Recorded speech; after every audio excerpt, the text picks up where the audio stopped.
안녕하세요. 끝내주는 인터뷰 시작합니다. 며칠 전에 라스베가스 CES가 열렸죠. IT 세계적인 전시회인데요. 여기에 한류와 콘텐츠 산업이 테크와 어떻게 만나서 어떤 변화를 일으키고 있는지 큰 돌풍을 일으키는 현장을 보고 오셨다고 하는데요.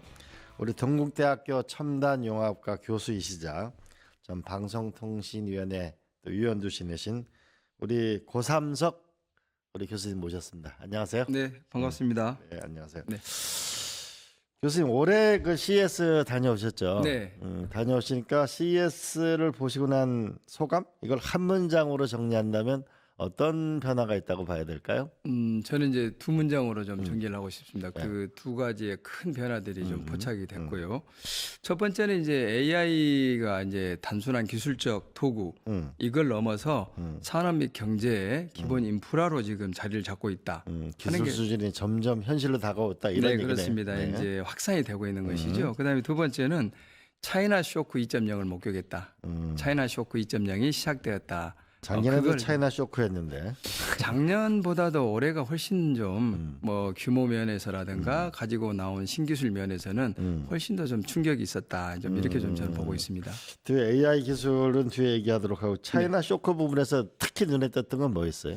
아무래도 이제 로봇이었던 것 같습니다. 로봇. 네, 이번에 이제 4,500여 개 이상의 기업들이 CES에 이제 참여를 했고요. 네. 그 중에 로봇을 가지고 온 기업이 38개였는데 그 중에 중국 기업이 21개였다. 아하. 이렇게 보시면 될 것 같고 그래서 양적으로는 뭐 중국 기업이 로봇 분야, 특히 휴머노이드 로봇 이 부분에 있어서는 거의 압도했다고 이렇게 보시면 될 것 같고 우리 뭐 잘 아시겠지만 이번에 뉴스가 됐던 그 현대 자동차 그룹에서 보스턴 다이나믹스의 아틀라스라는 이제 로봇을 갖고 왔는데 만약 그게 없었다 그런다면은 정말 그 중국 로봇이 CES를 완전히 장악했다 이런 얘기가 나올 정도의 그러한 어떤 유세를 느꼈습니다. 피지컬 AI 시대가 본격적으로 오는 거네요. 그죠? 네, 그렇죠. 이번 같은 경우는 아무래도 이제 젠슨 황도 그 키노트 스피치에서 그렇게 얘기했습니다만은 이제 AI가 데이터 센터 PC에서 나와서 실제로 물리적 세계와 결합하는 그런 피지컬 AI 시대가 개막했다. 이렇게 지금 얘기를 했습니다.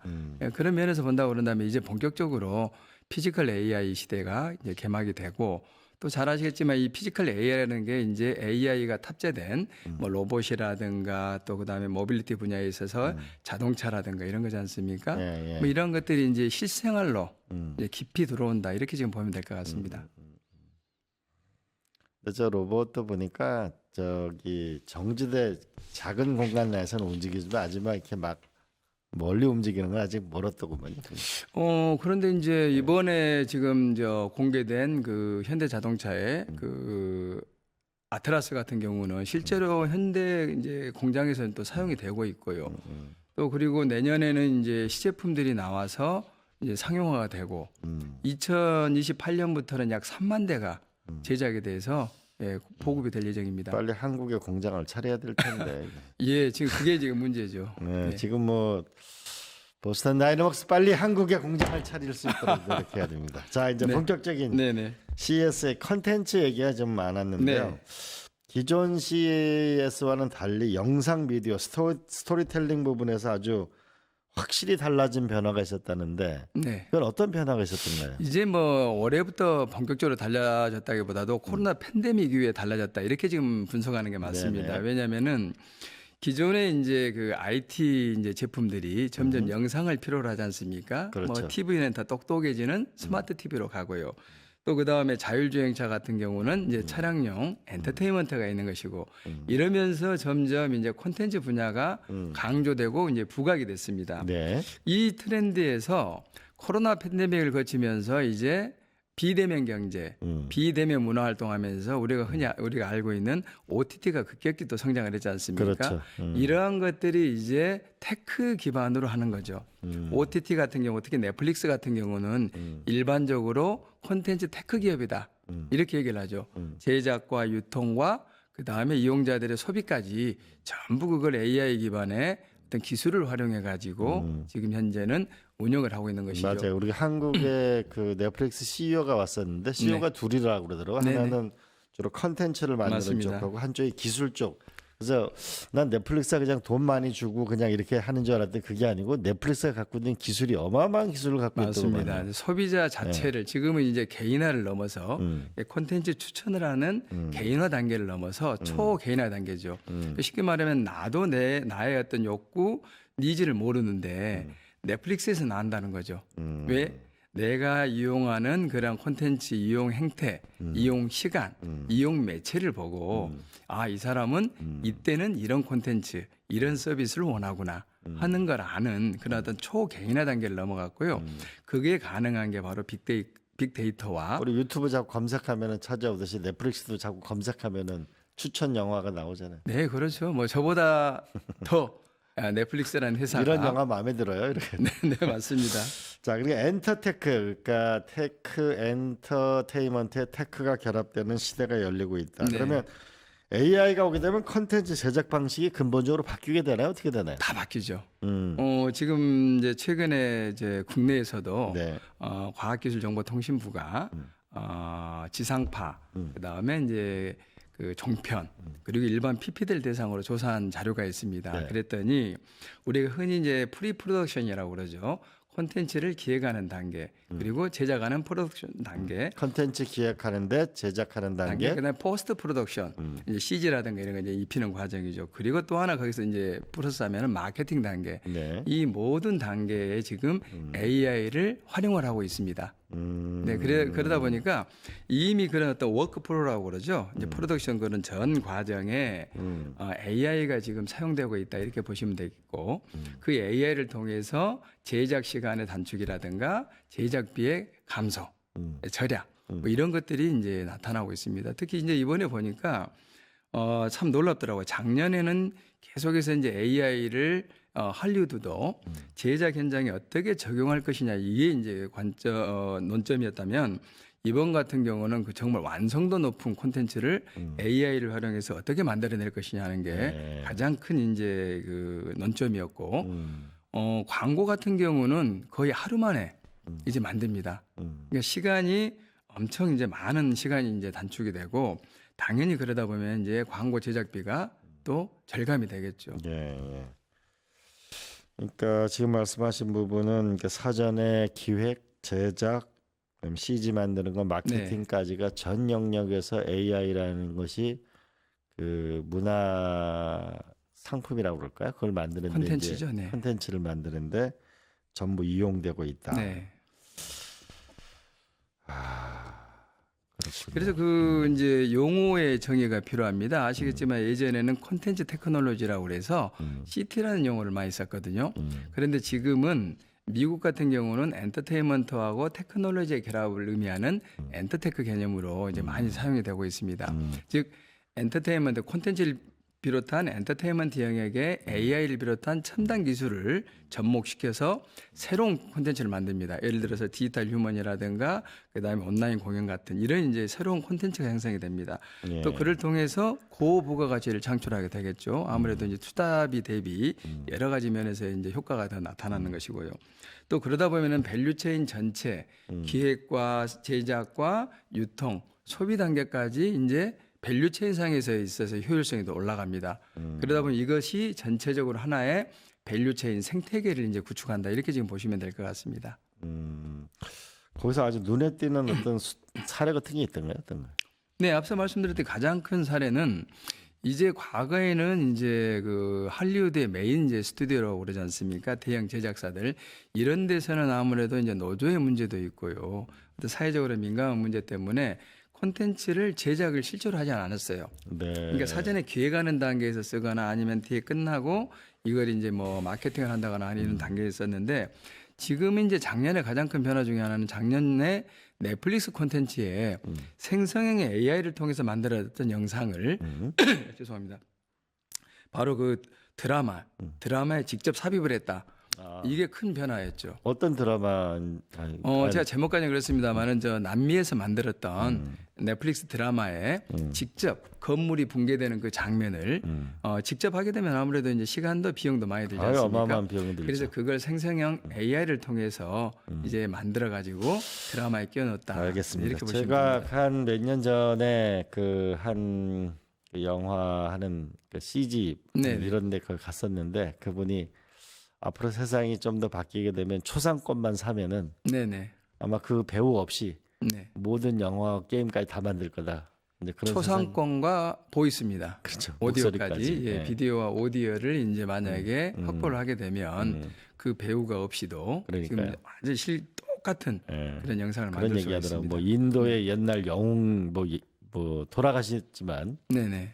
예, 그분의 초상권이나 뭐 이런 그 목소리 같은 걸 하게 되면 완전 새로운 게 생길 거다. 네, 그 에이징 기술로 해서요. 일종의 이제 딥페이크 기술입니다만은 그러한 것들이 이제 AI를 통해서 이제 적용이 되면 얼마든지 그렇게 만들 수가 있습니다. 이번 CES 현장에서 한류가 아주 폭발적인 네. 그러니까 인기를 얻었다는데 어떻든가요, 실제로는? 실제로 보면 이제 한류가 특히 K-팝 데몬 헌터스 이외에는 미국 주류 사회에 깊게 들어갔다 저는 그렇게 지금 보고 있고요. 아, 예, 예.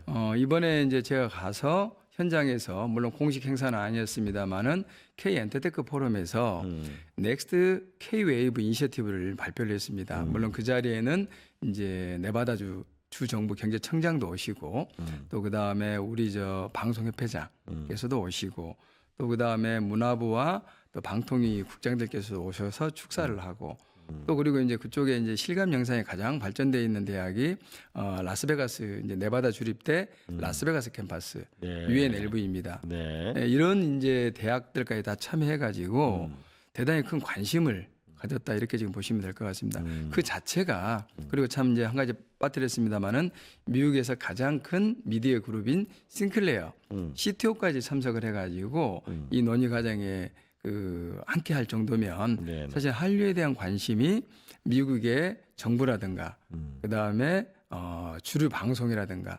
학계까지 아주 폭넓게 지금 확산되고 있다 이렇게 보시면 될 것 같습니다. 이게 미국 주류로까지 한류가 확산된다는 말씀하셨는데 보니까 기사 검색해 보면 뭐 김밥 먹는데 줄 서고 네, 그다음에 트럼프 정부에서는 한국 식품이 건강식품이고 이번 데몬 헌터스 여기는 이제 골든글로브 상 후보로도 오르고 네네 맞습니다. 이런 K 열풍은 일시적인 현상일까요? 아니면 이건 지속될까요? 이거 왜 이렇게 불고 있는 거라고 볼 수 있을까요? 일단 보시면 아시겠지만 잘 만듭니다. 잘 만든다. 예, 잘 만들고 또 재미있게 만듭니다. 음. 지금 이제 통계 자료가 나온 걸로 보면요, 넷플릭스에서 비영어권 국가 즉 미국에서 제작하지 않는 그 해외에서 제작된 콘텐츠 중에서 가장 많이 소비되는 국가의 콘텐츠가 바로 우리나라 한국 K 콘텐츠다 이렇게 지금 보시면은 그 K 콘텐츠가 미국에서 어떤 인기를 끌고 있는지를 짐작을 하실 수 있으실 것 근데 같습니다. 잘 만들고 재미있게 만든다. 네. 그 어떤 그 원리가 있을 거 아니에요, 우리가. 일단 그 스토리텔링이 좋고요. 스토리텔링이 네, 좋다. 소재 선정이라든가 스토리텔링이 좋고 그 다음에 이제 아티스트들의 연기자라든가 가수들의 그 연기력이 대단히 뛰어나죠. 연기자 퍼포먼스가. 가수들의 연기력이 뛰어나다. 그 다음에 우리의 제작진들의 제작 역량이 대단히 뛰어나다 저는 그렇게 생각을 합니다. 제작진들의 연기 역량이 뛰어나다. 정리하자고 보면 왜 이렇게 한류가 뜨는가? 잘 만들고 재미있게 만든다. 네. 잘 만들고 재미있게 만든 원리는 뭐냐? 스토리텔링이 강하다. 네.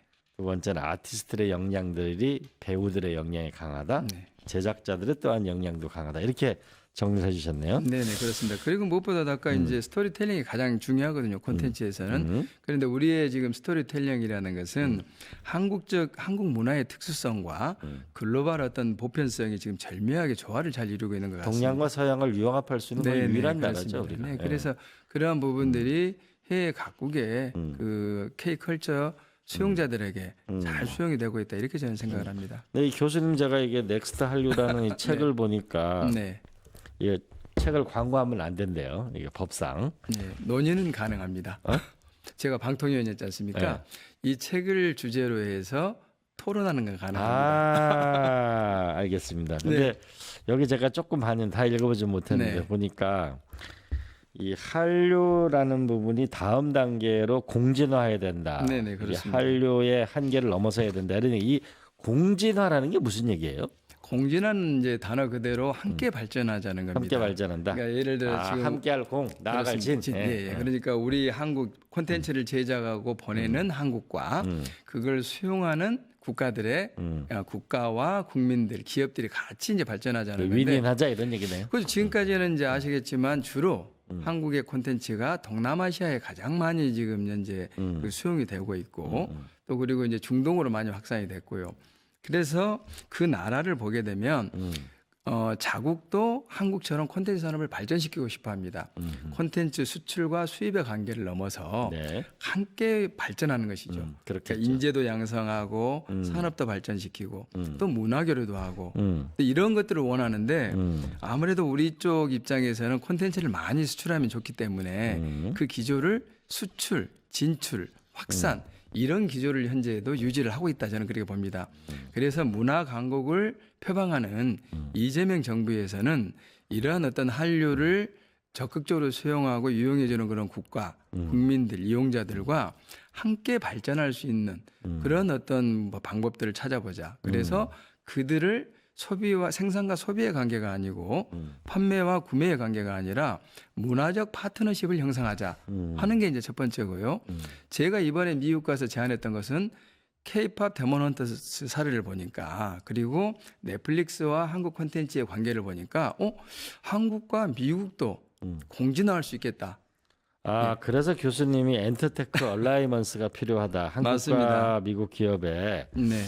서로 윈윈하는 얼라이먼스가 필요하다. 이런 얘기를 하신 거군요. 그렇죠. 우리 한국 콘텐츠 가지고 미국 기업들 넷플릭스나 이런 데서 돈만 벌지 말고 이제는 최근에 제가 이제 국가 AI 전략위원회도 들어가 있습니다만은 많은 미국의 빅테크 기업들이 우리 방송사들과 협업하자는 그런 제안을 하고 있습니다. 그러면 이제 잘 됐다.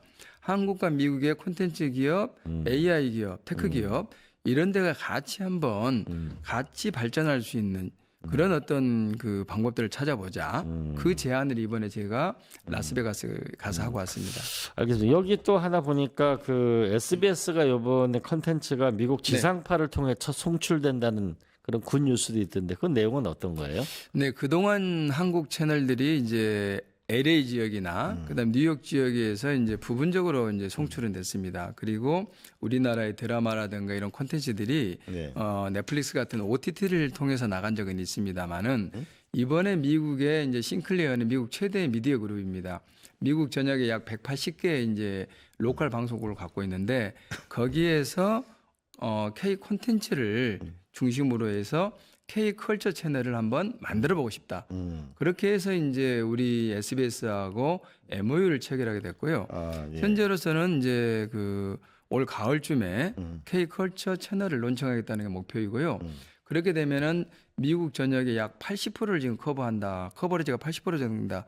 이건 전혀 다른 단계에서의 한국 방송의 미국 진출이다. 이렇게 지금 보시면 될 것 같습니다. 좋은 뉴스네요. 네.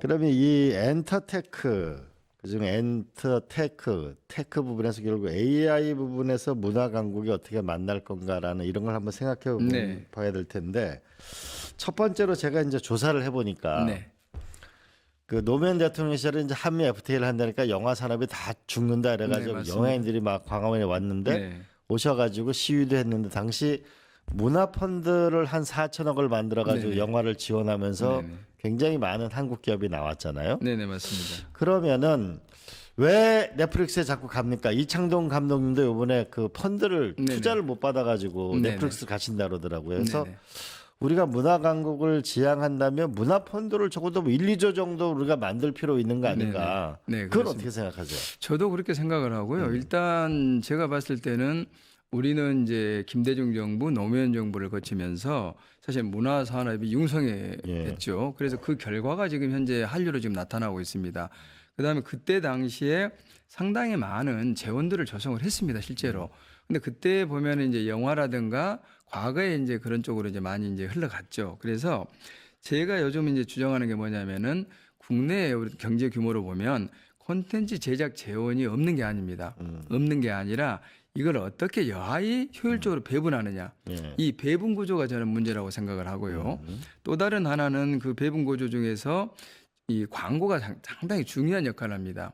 광고 시장에 많이 지금 이제 축소되고 디지털 광고 시장으로 가고 있습니다만은 그 광고 부분에 대한 규제를 완화해줘서 시장에서 자금이 자연적으로 흘러갈 수 있는 그러한 구조만 만들어줘도 사실은 저는 뭐 콘텐츠 산업에 들어갈 수 있는 재원이 충분하다 저는 그렇게 보고요. 근데 요새 보면은 뭐 넷플릭스 드라마 몇 부작 하면 하나 찍는데 몇백억씩 들어가잖아요. 몇백억 들어갑니다. 네. 그런데 이제 전체적으로 지금 우리나라 외주 제작 시장, 그러니까 방송사 인하우스가 아니라 밖에서 만드는 외주 제작 시장이 약 2조 정도 지금 되는 걸로 그렇게 추산을 하고 있고, 연간 넷플릭스가 지금 국내에 지금 투자하는 돈이 환율이 이제 그 기준으로 보면 환율이 약간 변동이 있습니다만은 연간 8천억에서 1조입니다. 그러니까 우리가 더 많이 돈을 내야 되는 거 아닌가 싶어요. 맞습니다. 네. 그 돈을 우리가 이제 어떤 형태로든지 뭐 예를 광고 재원으로 하든지 아니면 정부의 뭐 펀드라든가 기금으로 하든지 뭐 이런 식으로 하면 되지 좀 않을까 펀드 싶습니다. 같은 걸 해가지고 투자 수익도 얻고 좀 공격적으로 지원도 하고 이럴 필요가 있지 않을까 네, 저도 싶어요. 그렇게 생각을 예. 합니다.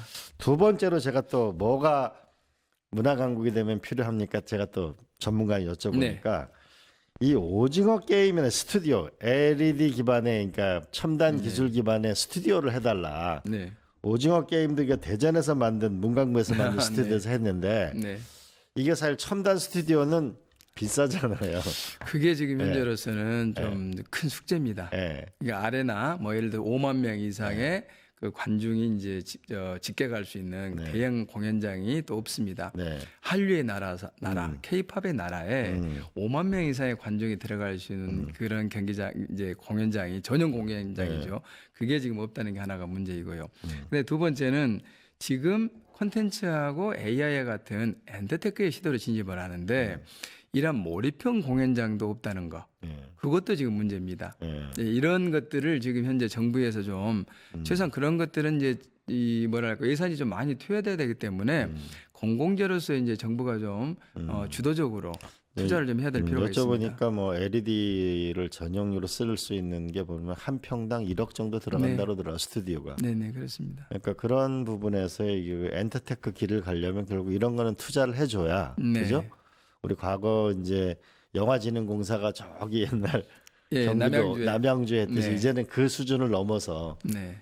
이 하이테크 기반의 이런 스튜디오나 요걸 우리가 마련이 필요하다는 거. 네. 그다음에 이제 아까 좀 전에 말씀 아레나 공연. 네, 공연장이죠. 이 전부 일본 같은 데 가면 도쿄돔 보면 굉장히 큰 공연장인데 우리는 아직 그런 수만 명 정도가 모일 수 있는 공연장 그거는 반드시 필요해 보이고. 내년 연말 정도는 이제 뭐 3만석 이상 정도는 좀 지금 또 이제 그 건립이 되고 이게 개관이 되기 때문에 조금 더 그런 부분들이 해소가 되지 않을까 싶습니다. 그다음에 제가 또 여쭤보니까 아까 그 스토리텔링이 한국의 강점이라고 했는데 이 스토리라는 게 결국은 웹툰 웹소설에서 엄청나게 많이 나오잖아요. 원소스 멀티주라고 그 원리에 의해서 지금 나오는 거죠. 더구나 이게 또 실시간으로 반응하면서 글을 고치고 그러잖아요. 아주 그런 네? 순발력은 한국 우리나라의 대단하다 그러죠. 작가, 제작자 대단히 그래서 뛰어납니다. 약 20만 명 이상의 또 작가들이 있는데 이 웹툰 웹소설 이게 그 네이버 카카오 갖고 있는 이 플랫폼을 네. 사우디나 이런 중동 펀드하고 합쳐가지고 이 세계적인 이 스토리를 만드는 플랫폼을 만들어 달라. 네. 이런 얘기가 있던데 그건 어떻게 보세요? 지금 현재 이제 그 네이버 웹툰이나 카카오 웹툰은 이제 미국의 그 이런 웹툰 회사를 M&A 해가지고 했죠. 예, 가장 큰 회사들을 지금 이제 갖고 있기 때문에 그 경쟁력이 지금 생기는 것이고요. 지금 최근에 그 한류에 대한 인식 조사를 해보게 되면 중동 지역에서 사우디아라비아를 비롯한 중동 지역에서 인식률이 긍정적인 반응이 대단히 높게 나옵니다. 그러니까요. 그리고 네이버 같은 이제 회사도 지금 현재는 이제 사우디아라비아에 사우디아라비아 포털을 구축해 주죠. 그런 측면에서 본다면 저도 최근에 개인적으로 연락을 좀 받았습니다만은 중동의 기업들, 엔터테크 기업들이 엔터테인먼트 기업들이 한국의 엔터사들 콘텐츠 기업과 협업하고 싶다는 그런 제안들을 좀 많이 하고 있기 때문에 방금 말씀하신 부분들도 지금 필요하다. 저는 그렇게 생각을 합니다. 지금 요새 이제 이슈가 되고 있는 것이 이제 디지털 적자인데 네, 넷플릭스 돈 내죠, 유튜브 돈 내죠, 네, 그다음에 챗GPT 돈 내죠, 네, 그다음에 제미나이 돈 내죠, 그다음에 서버 비용 내죠. 네. 그러니까 1년에 27조 원 정도 네. 적자가 난다는 유출이 거예요. 있는 거죠. 예, 디지털 국비 적자. 유출이. 그런 면에서 플랫폼을 갖지 못하면 안 된다. 그래서 우리가 문화풀 가질 수 있다면은 교육, 의료, 문화 플랫폼 정도가 가능하지 않겠냐. 제조업하고. 네. 그럼 문화 플랫폼 정도를 가지려면 네이버나 카카오 갖고 있는 이 웹툰, 웹소설 이 플랫폼을 중동 거대 자본하고 한번 우리가 지금 국가 성장 펀드 이런 것들을 결합해서 하면은 세계적인 플랫폼이 하나 나오지 않을까. 그런 건 어떨까요? 우리한테 아주 좋은 플랫폼이 있습니다. 패스트라는 뭐 어떤 거요? 패스트요. 무료 광고 기반의 TV거든요. 삼성 스마트 TV, LG 스마트 TV를 이용해 가지고 전 세계에 지금 뭐 최소한 8억 대 이상 나가 있습니다. 제가 늘상 이제 한류 정책을 얘기할 때 얘기하는 게 뭐냐면 강조하는 게 뭐냐면은 글로벌하게 우리나라의 콘텐츠 파워는 막강합니다. 미국의 할리우드 파워에 비교될 정도로. 그런데 우리는 플랫폼 파워는 없습니다. 맞아요. 그게 네. 문제예요. 그래서 제가 지속적으로 제안을 했고 어떤 의제화했던 게 바로 지금 전 세계적으로 스마트 TV와 스마트폰이 보급되어 있는데 네. 거기에 무료 광고 기반의 무료 TV 패스트가 지금 현재 이용이 되고 있습니다. 플랫폼이 있어요. 예. 그게 바로 삼성과 LG TV, 삼성 스마트폰 기반입니다. 6억 대, 8억 대 정도 됩니다. 그러한 것들을 우리의 플랫폼으로 활용해서 한류 K 콘텐츠 유통을 시키고요. 또 거기에 플러스해서 다른 어떤 플랫폼으로 활용한다고 그런다면은 충분히 경쟁력이 저는 생긴다. 이렇게 그거 보고 지금 있습니다. 좋은 말씀하신 것 같아요. 우리 그 나가지 온 디바이스 그러니까 현재 네, 삼성하고 맞습니다. LG가 워낙 강하니까 네. 온 디바이스 이거를 이용해서 우리가 플랫폼을 만드는 거 하나하고 또 하나는 이런 얘기를 하더라고요. 그 현재 메타버스 콘서트 자체가 굉장히 네. 지연 현상이 잘 끊어지고 하는데 네.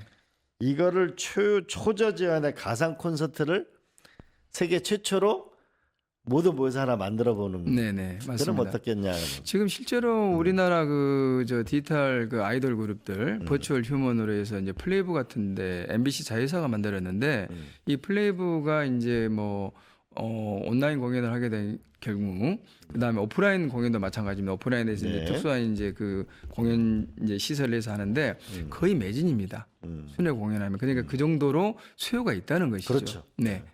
그러니까 한편으로는 아레나라는 몇만석짜리도 만들지만 네.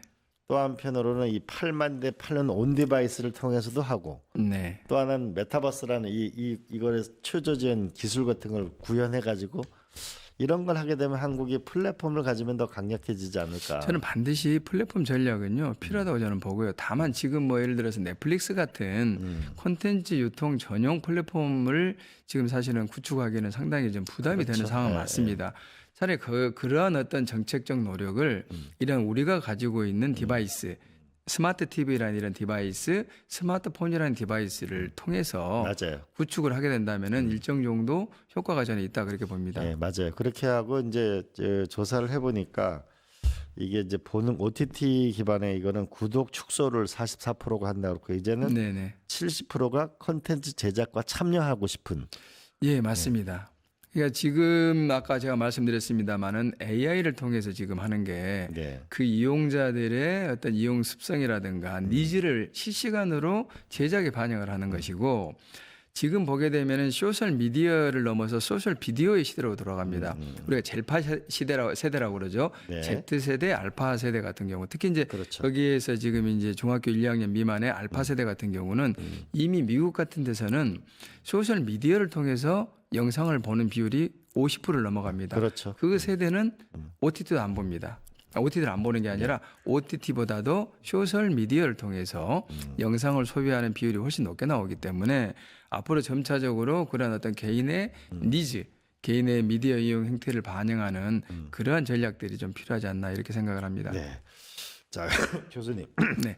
마지막으로 AI 문화 강국을 만들려면 이재명 정부한테 딱 이거 하나만 그 정책을 네. 필요하다라고 건의한다면 뭐가 있을까요? 참 이게 지금 어려운 겁니다. 왜냐하면 이게 종합예술이거든요. 문화라는 건 종합예술이고 그 다음에 AI도 마찬가지입니다. 그래서 저는 이제 그런 관점에서 좀 말씀드리고 싶습니다. 한 가지만 제안하는 게 아니라 종합적으로 본다면은 생태계를 잘 만들어줘야 됩니다. 이게 뭐냐면은 큰 사업자도 필요하고 작은 사업자도 필요하고요. 그 다음에 제작하는 사업자도 필요하고 이걸 이용하는 소비자도 고려를 해줘야 됩니다. 그 다음에 거기에는 각각의 생태계를 구성하는 여러 요인들이 있습니다. 예를 들어서 방송 같은 경우 콘텐츠는 스태프들이라는 것도 있겠죠. 이런 어떤 생태계가 건강하도록 하는 정책을 펴야지 특정 사업자 위주로 정책을 편다거나 이용자는 배제한 상태에서 콘텐츠 생산자라든가 AI 사업자 중심으로 정책이 이제 집중이 된다거나 뭐 이러한 부분들은 저는 바람직하지 않다고 생각하기 때문에 정책을 딱 하나만 이제 제안하라고 그런다면은 우리나라가 이제는 규모, 수준도 많이 올라가 있기 때문에 전체적으로 건강한 생태계 조성, 건강한 AI 생태계 조성, 건강한 문화 산업 생태계 조성. 저는 그걸 당부를 하고 있고 그런 쪽으로 지금 많은 제안을 하고 있습니다. 네. 오늘 우리 고삼석 오늘 말씀 감사합니다. 네, 초대해 주셔서 고맙습니다. 네, 고맙습니다. 네. 오늘은 AI 문화 강국에 대해서 이야기를 나눠봤습니다. 많은 분들의 제가 이제 판교에 있다 보니까 AI 얘기가 나오게 되면 이런 얘기를 하더라고요. 참여형 AI 창작 툴킷을 좀 많이 했으면 좋겠다 이런 얘기하고 또 하나는 AI 스토리 생성 엔진 이 부분에 우리가 좀 카카오고 네이버가 좀 더 국가와 협력해서 많이 해줬으면 좋겠다 이런 얘기가 있었습니다. 근데 또 한편으로는 제가 얼마 전에 약간 눈물을 흘린 적이 2번 있었는데요. 우리 학전이라는 오늘날 대학로에서 김민기 선생님의 SBS 다큐멘터리 3부작을 보면서 그 오프라인에서 훈련됐던 사람들이 오늘날 대한민국의 영화계의 대부분의 스타들이 나오는 걸 보면서 이런 오프라인에서 뭔가 이들이 자유롭게 일하고 활동할 수 있는 것이 필요하지 않을까. 또 하나는 제가 진관사에서 이정길이라는 배우분을 만나 뵀었는데 그분이 이런 말씀을 하시더라고요. 영국에 가보니까 이 섹스피어의 연극의 주인공으로 나오는 건 평생 연극을 해도 주연으로 발탁되지 못하는 경우도 많다. 그래서 이 연극이라는 것 이런 것에 원천 소스의 강한 배우들을 또한 많이 만들어내야 이 디지털의 AI의 힘과 또 이런 오프라인의 감동이 함께 있을 때 문화 강국이 되지 않을까 싶습니다. 오늘 시청해주신 여러분 고맙습니다. 여기까지 하겠습니다. 고맙습니다. 증권봉합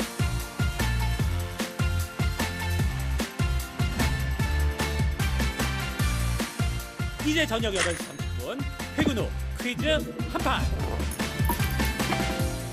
혼자 하지 마세요. 같이 해요. 매일 저녁 8시 30분 많은 참여 바랍니다.